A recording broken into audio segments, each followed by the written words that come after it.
Time. It never seems to stop, does it? Speeding past us by the second, the former life becomes more and more distant. But we shan't forget about those who crawled so we could walk, who built the foundations that we reap the benefits of, those who made the game what it is now. Today, we are comparing the two rookie seasons of a future all-timer and a top 2 player of all time in Victor Wembanyama versus LeBron James in the 5th episode of Through the Eras by Dash and Hoop. Good to be back doing these, some of my favorite types of videos, and what better way to start it than with some over-the-top expectations of a 20-year-old. But seriously, I think Victor Wembanyama is that good, ladies and gentlemen. The 7'4" Frenchman has opened everyone's eyes as to how damn good he is at the game of basketball. So much so, we got the guy who can't even buy liquor in the US in potential GOAT conversations. And maybe I'm actually doing a disservice to Wemby. By doing the comparison with 22 games left in the season, we've already seen him get so much better over the course of half a season. But I'm so damn thirsty to talk about this dude, I couldn't wait. And when we talk about the GOAT, I could have gone for MJ, or I was even strongly considering Kareem in terms of their build and the position, but those guys had some years under their belt in college. It just wouldn't be fair. Plus, Wemby and LeBron just went against each other, and I needed an excuse to post this dope-ass photo of the two. So a more closely related comparison would be to the Kings rookie year, an 18-year-old LeBron James coming straight in the league from high school. That's the closest we have to contrasting two true rookie seasons. Let's start from the beginning for these guys, and it was very different beginnings in terms of the world. Debuting almost 20 years apart, LeBron entered the league with Nokia being the dominant phone sold. Wemby has the iPhone 15. LeBron had MTV, Wemby has TikTok. LeBron rented from Blockbuster, Wemby has streaming services. While these differences are obviously different, they have some similar attributes.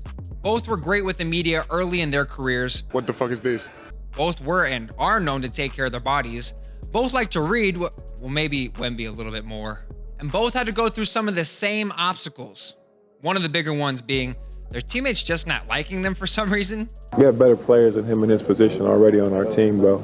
With LeBron becoming a national sensation officially after having his face blasted on the cover of Sports Illustrated on February 18th, 2002, this led to him never having an ounce of privacy in his life from that point on. And where did it start for Wemby?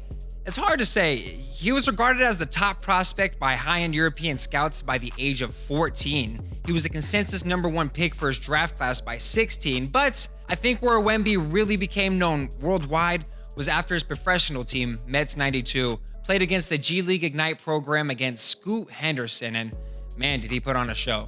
I've already talked about this in my Are We Underrating Him video before he got to the league, so go ahead and check that out. But these guys came into the drafts more confident than me, thinking I was gonna hit this shot, that they were the #1 overall draft picks, having the world staring at their freakish build, expecting them to come out the gate hoping their asses off. So did they? Let's break it down into 4 categories: scoring, passing, defending, and winning.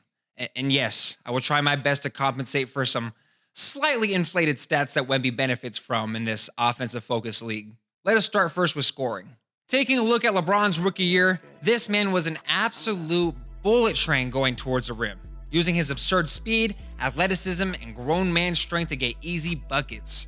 He was able to get to the rim at will and was dangerous in the open court, whether it was putting his shoulder into someone's chest and getting an and one, or catching lobs like it was pool basketball. He didn't really have a super reliable jumper yet, as it's hard to expect any 18-year-old to have, but he was still shooting the rock from the mid-range when he saw fit. I mean, shit, his 2nd, 3rd, and 4th ever bucket in the NBA was a pull-up or fadeaway jumper, so he had some confidence in it. As I said, most of LeBron's buckets came from attacking the rim, pushing in transition, and catching lobs. Nothing wrong with that whatsoever, because at the end of the day, it earned him the 20-point per game average at a time where teams were averaging around 103 points per game. His splits consisted of 42% from the field, 29% from behind the arc, and 75% from the line. Not the best percentages of all time, but I'll touch on that in the last category of the video. On to Wemby scoring, and in terms of versatility, I'll be honest. I think Wembanyama is kind of killing it in this department. He already seems to be a 3-level scoring threat, absolutely finishing everything around the rim, shooting an astounding 70% from 5 feet or less. This is due to the fact he can finger roll or dunk from unimaginable distances. He doesn't have that LeBron level of strength to take it to the rack, but he does have that first step that allows him to blow by defenders at 7'4" and finessefully get his points off. Then from the mid-range area, Vic has a really pretty form to go along with some soft touch. Being able to spin off his shoulder or come off a screen to get open for a nice 14-footer is a very valuable trait to have in this category. And while our guy is only shooting 2% better than our guy Bron from behind the arc, he's taking them at a higher clip of 5 compared to 2.7, and I think the vision for the tray ball is there. Now, Wembanyama is only averaging 20.7 points per game on a relatively better split of 47, 31, 81 compared to LeBron's 20.9 points a game. And this is where I realized I have a bigger challenge on my hands. LeBron was doing this at 39.5 minutes a game. Victor, in 11.5 minutes less. Oh my goodness! This is unprecedented. This is unprecedented. This is unprecedented. This throws a wrinkle in everything. Vic is playing a whole quarter less than LeBron? What are we witnessing? For that reason, I'm gonna have to go with Victor in the scoring category. And this fact alone might be a reason as to why he wins a few more categories. But anyways, next up we have passing, and starting off with LeBron again. Good grief, this is not comparable. LeBron was throwing dimes since he came out of the womb. And when I was saying he was a problem in transition with his scoring, the combination of his passing ability alongside that only elevated both aspects of his game. Whether it was no looks, bounce passes threaded perfectly between 2 defenders, skip passes that nobody else can see, this man was destined to win him an assist title. I mean, it only took him 16 seasons to do it, but he did that.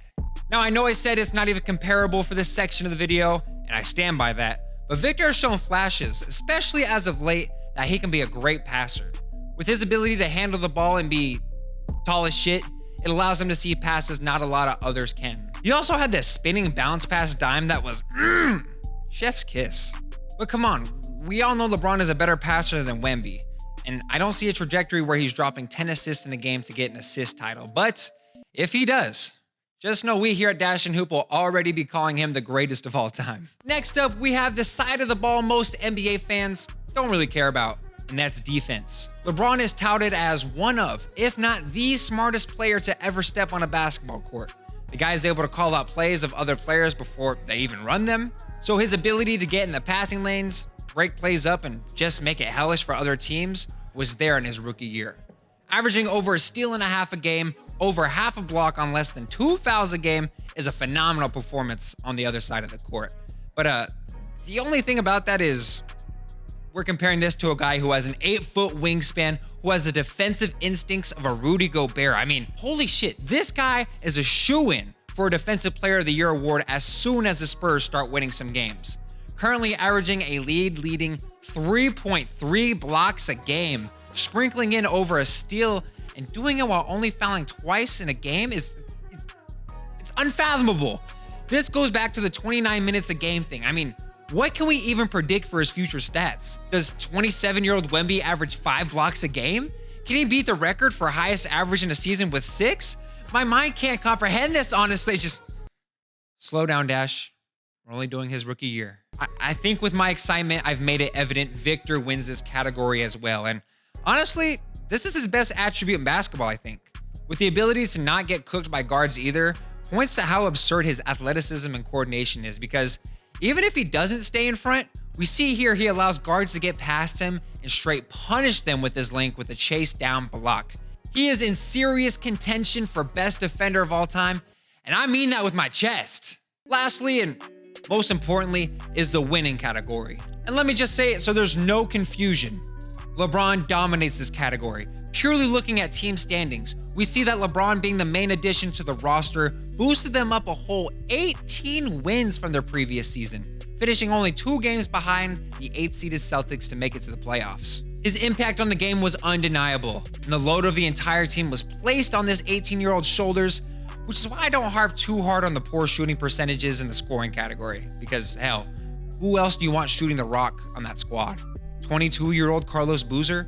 With all due respect, I'm taking 18-year-old James. Scraping some of the advanced analytics, LeBron finished with 5.1 win shares and had a value over replacement rating of 2.9. When we look over to how well Victor is leading the San Antonio Spurs organization in the winning department, it's not too pretty. The Spurs having quietly one of the worst NBA seasons ever is overlooked, as we got two teams that are an even bigger dumpster fire in the Detroit Pistons and the Washington Wizards. But you can't fool us here, Wemby. At the time of this recording, the Spurs have only won 11 out of their 58 games, giving them an abysmal win percentage of just 0.19. Brother,